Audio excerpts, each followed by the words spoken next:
This can't be real. So when all my appointments came in, I think one of the first ones that was like, yes, I want to play this was Escape Dead Island, because what the heck is going on with this game? It seemed unusual kind of in all the right ways, and I'm still a little confused about it. Like what we saw, and you saw and I saw, we both had varying appointments, unlike our other appointments, which happily coincided. Yeah, I'm a little intrigued. I liked Dead Island. I love open world games. I love zombie games. And there are lots of different takes on trying to make zombie games open world. This is very linear and kind of strangely repetitive. And I have lots of weird thoughts. I'm curious, what did you think about it? Yeah, I went into it really kind of interested to see what they were going to do, because they've announced now like 3 different Dead Island games that are up and coming, including, Dead Island Epidemic, their kind of Zomba game that they're talking about. But with this one, I really like the art style. It's kind of got a very comic booky feel. When you melee a zombie, it says like thwack on the screen. And like they have a phone, it's like ring with the text. So I thought that was really interesting. But as far as like the gameplay, I agree. It feels a little light, and I'm trying to keep an open mind because we saw just a small smidgen of the actual gameplay, but I don't think that there's going to be enough to grab people. So you're playing as this guy Cliff. He's like a millionaire's son. He wants to go and prove himself and find out the origin of the virus that exploded on Vanoy from the first Dead Island game. But you're on a different island. You're on the island of Narapella because you are traveling en route to Vanoy when you get to the wrong island because you crash landed. Surprise, surprise. Right. And so the events that happen here are between Dead Island Riptide and Dead Island 2. Originally, they said it was between Dead Island and Dead Island 2 because they were trying to forget that Riptide existed, even though I really liked Riptide. I had a lot of fun playing it. I played a ton out of the first Dead Island. If you liked the first Dead Island, you're going to enjoy Riptide. I highly suggest you go back and do it. But this game, so combat is not a focus at all. Combat is still an element, but really exploration and investigation are more of the focuses. And I'm not sure how the fans of the Dead Island franchise are going to feel about that, because do we really care that much about the origin story of this virus? Yeah, that's the question, right? I mean, the origin story of a virus, obviously. Like, if you set up an apocalypse, that's always the question: what happened? And it's when you make a game set in an apocalypse, I think that's a decision you have to make very early on. It's like, do we care? Do we want to focus on that, or do we want to make it the human story? Walking Dead, for example, doesn't really focus on how any of this happened. It's just about the people. Where, yeah, that's the good question. And it was kind of the way that they framed it, where they're like, finally, we're finally getting to the bottom of this. And I had to think back in the first game, I'm like, didn't we? I mean, we went to the lab, we talked to scientists that were there, and so yeah, it seems kind of weird that the answer to everything that happened on Benoy is on a different island, because I thought that was kind of ground zero for how all of this went down. Maybe if somebody left that island and went to Benoy, escaped it to Benoy, and then Well, and this character was something that I was talking to the development team about, going, why do people want to gravitate towards liking this character? I mean, you could say that some of the previous characters in Dead Island were maybe anti-heroes or whatever, but this guy's set up to be a rich asshole. They even call him a douchebag. The developer's yeah, he's kind of like that lovable douchebag friend of yours. And I go, I don't have any friends of mine that I love the douchebag. Tons of lovable douchebag friends. Part of them, and they're like, oh, well, he's funny, and he's got these funny one-liners, and you really kind of start to fall in love with him throughout the game. And I was like, well, that's interesting. I prefer, protagonists that are instantly lovable, or you really want to root for them or get behind them, not they have to convince you that they have a lovable side. So I don't know. I'm so very much on the fence. I really want this to be exciting, but right now it just feels a little blasé for me. So lots of iffy thoughts, but there are some cool things. So you mentioned the art style was cool. I liked when did he die during the demo? Did you ever see that transition? How that happens? No. It's cool. The guy crumpled over and did the classic oh, my health bar is down, and then fell on the floor, and it actually didn't cut away or fade away. The whole background went away, and then the camera moved up over him and then panned back, and basically faded to white in the background and then faded out. He was just a couple clicks back, basically at the last checkpoint.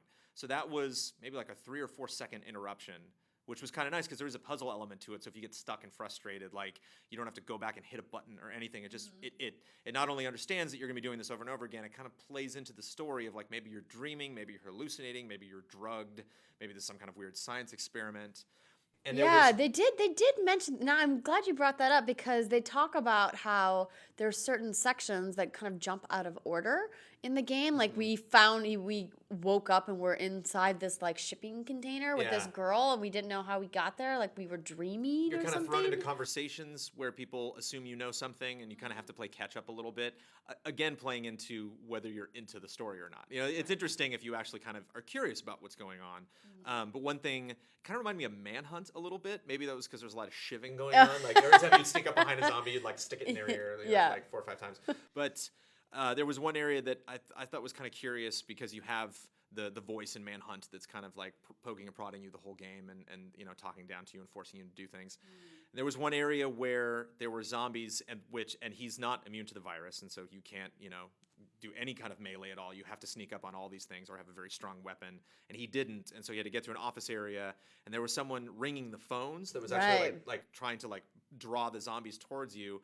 And it not only had that mechanic, but whenever you would turn one of them off, it's because like you would answer it and they would talk and kind of say weird things to you.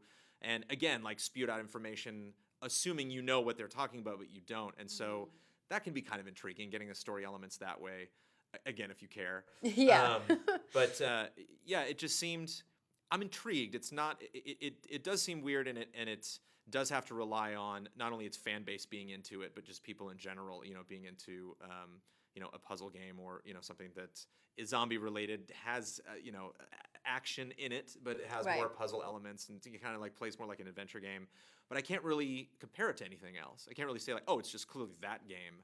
That's a very fair point. I guess I didn't really think about. And, they are bringing back some of the gameplay elements of Dead Island, like having a stamina bar and things like that. But yeah, I can't think of anything off the top of my head that I could compare to either. I was thinking about that while I was playing it, going, what game have I seen that looks like this? And in regards specifically to the art style, I was like, oh, well, this looks like Borderlands, but like as far as like the actual gameplay elements, like, no, yeah, you're totally right there. But you were talking about the different, games, the kind of maybe mudding the waters a little bit with the Dead Island franchise, kind of like where I almost said Dead Rising. There's lots of Dead games. Zombies obviously, everywhere. Dead Island 2 is the main release that everybody's going to be mostly excited about. If you're into MOBAs, they have Extinction, Exclusion, what is it? What was it? Epidemic. And then, yeah, this game, it doesn't seem like a big commitment. It doesn't seem like something that's going to be, 20 hours long. I think he might have said it was like 10 or 12 hours long, I'm not sure. But is chapter based, maybe something you can go back to certain areas and try again or get other, I don't know, it doesn't seem like something that's going to take you a long time. It's something that doesn't seem like it's going to take a long time. It seems like something that even if you don't finish would be interesting and weird. I mean, giant shipping crates come falling out of the sky, and they showed that in the trailer, and that was in part of the demo. And I think they want to hopefully get a good reaction from that so they can play up those weird moments. And that's something you wouldn't necessarily get, especially from the Dead Island 2 trailer. It looks like they'll be playing the comedy up much more in the next game. Absolutely, as they should. Yeah. I think that's a good way to go. I think the thing that these developers really need to focus on is making sure that the gameplay is smooth. Because if you are light on the narrative elements, which ironically they're focusing on, you have to make sure it plays really well. And I think this game has the potential to be really cool, but it also has the potential to completely flop. Especially since some of the harder areas in Dead Island, you could just kind of smack your way through depending on what weapon you had. Whereas if this is an adventure game and it's like, oop, you failed, oop, you failed, oop, you failed. It's like, am I going to stop playing because I just don't know what the heck I'm supposed to be doing? Or I don't care, right? Yeah. So, well, we're going to see more, hopefully, at Gamescom. Okay. And you're interested? It's something I'm definitely interested. I mean, it's something to tide Dead Island fans over because Dead Island 2 isn't coming out until 2015. Right. So, we have a substantial amount of time to wait until we get to play that game. And like I said, I like that they're experimenting. I like that, Deep Silver is kind of taking the franchise and going, hey, we have this franchise. We want to do something different with it. We want to give fans of the franchise like a breath of fresh air. Let's try this. Let's try this, exploration game and see how it goes. Lucrative enough to warrant 3, potentially cool new games coming up. So we'll find out more later. Exactly. Thanks.